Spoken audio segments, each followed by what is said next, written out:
Acting Chief Justice Antonio Carpio, Justice Marvick Yonen, Justice Angelina Sandoval Gutierrez, Ombudsman Conchita Carpio Morales, our former DFA Secretary, Ambassador Albert Del Rosario, Dr. Maria Luz Vilches, Ateneo VP for the Loyola Schools, Dr. Mendoza, OIC of the School of Social Sciences, General Joe Almonte, my fellow workers in government, ladies and gentlemen, magandang hapon po sa inyo lahat. We seem to be seeing a lot of each other lately.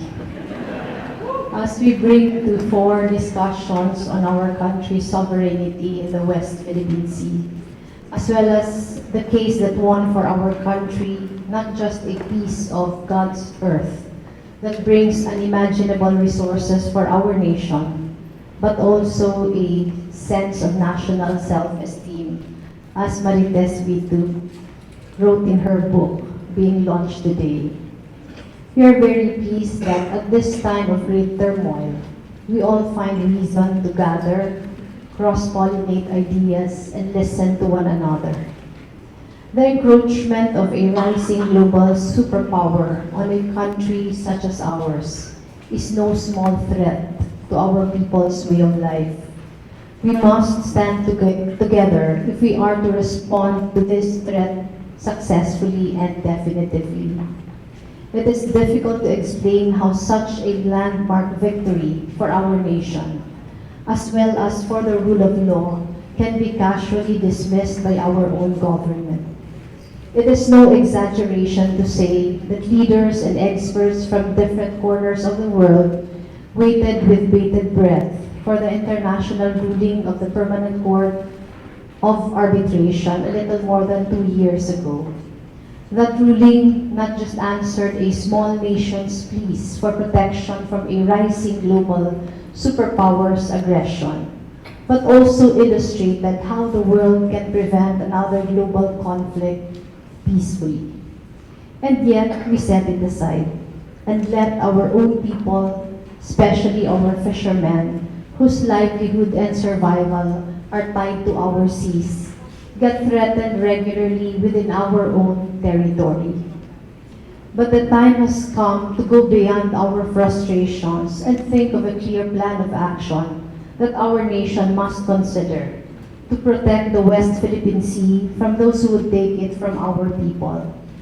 And this is where Marites Vitu's book, Rock Solid, How the Philippines Won its Maritime Case Against China, comes in. In finding a way forward, it must be clear to us what happened in the past, the factors that matter, the main actors that made it possible, and what must be done now that we have won the case of a lifetime. The sheer volume of research in this book's more than 300 pages, which contains interviews with a long list of resource persons, ranging from the longest staying resident of Pag-asa Island to experts in The Hague, from military officers to congressmen, from acting Chief Justice Antonio Carpio to former Foreign Affairs Secretary Albert Del Rosario, indicates that it is a treasure trove of varying perspectives on our struggles in the West Philippine Sea. Such an account, based on many different points of view, is necessary for us to understand how to sail forward from here on. Marites even set foot on Pag-asa Island herself, and we are all interested in listening to the stories she gathered. The details, perspectives, and information about people described in this book were so deftly interwoven that it read like a novel. Thank you, Marites, for yet another piece of work that can greatly help in policy making and nation building. I hope you will never get tired. You'll never tire of using the power of your words to sharpen the nation's understanding of issues that affect our way of life. In the matter of the West Philippine Sea, we need to be as inclusive as possible in considering the points of view of different actors and players. There is no monopoly when it comes to wisdom and insight, and certainly when it comes to love for country. We must listen to the voice of the ordinary people who are affected most by the conflict in the West Philippine Sea. If our fishermen's anguish caught on live national television is not good enough, then the recent Pulse Asia survey should provide clear guidance on what our people need. Based on the survey, which ran from June 15 to June 21, just last month, 73% of the Filipinos believe that the government should assert our sovereignty in the West Philippine Sea. We must listen to those who have worked on this case for years and wonderfully for our country.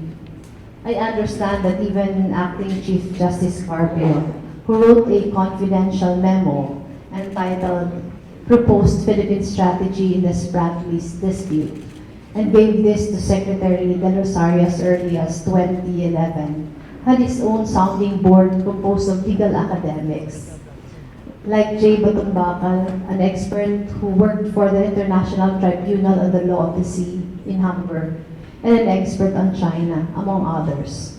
As said in the book, Rock Solid, we must listen to the armed forces, which has secured these islands, reefs, and atolls for decades. They have the skills, knowledge, commitment, dedication, and deep understanding of the issue that is needed for us to protect what is ours. We must also, of course, listen to career diplomats at the Department of Foreign Affairs who are highly competent and knowledgeable, as well as the diplomatic community in our neighboring countries. The world's path to inclusive economic progress lies in open trade, in open communication lines, and in peace, not war. Conflict in any battlefield, in any corner of the earth, whether in cyberspace or on waters, hurts not just opposing nations, but the whole world. There is much at stake, and this is why keeping peace is for the good of all nations.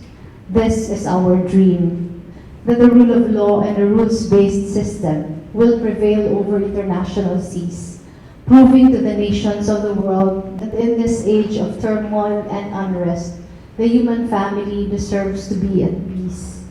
We believe that the Philippines does not have to go to war.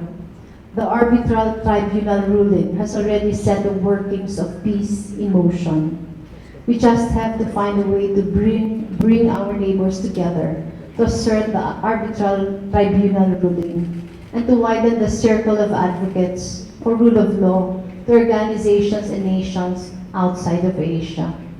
It is our dream that the Philippines will once more demonstrate the diplomatic leadership in Asia and beyond that we have always shown as a nation. That our government will finally fight for our people's rights and our sovereignty. That the lives and livelihood of the fishermen who depend on Scarborough Shoal's fishing grounds will finally be protected, as well as the massive resources for our future that lie in and around Reed Bank, Mischief Reef, and other areas in the Spratly Islands. And finally, that you and I, our children and their children, can sleep at night soundly, knowing that tomorrow, everything that we labor for will be ours, and our people will live in a country secure from external threats. That is our dream, and this is what we deserve. May we always work side by side, despite our differences at times, for the good of our country. Thank you very much for having me today. Congratulations, Marites, for yet another milestone.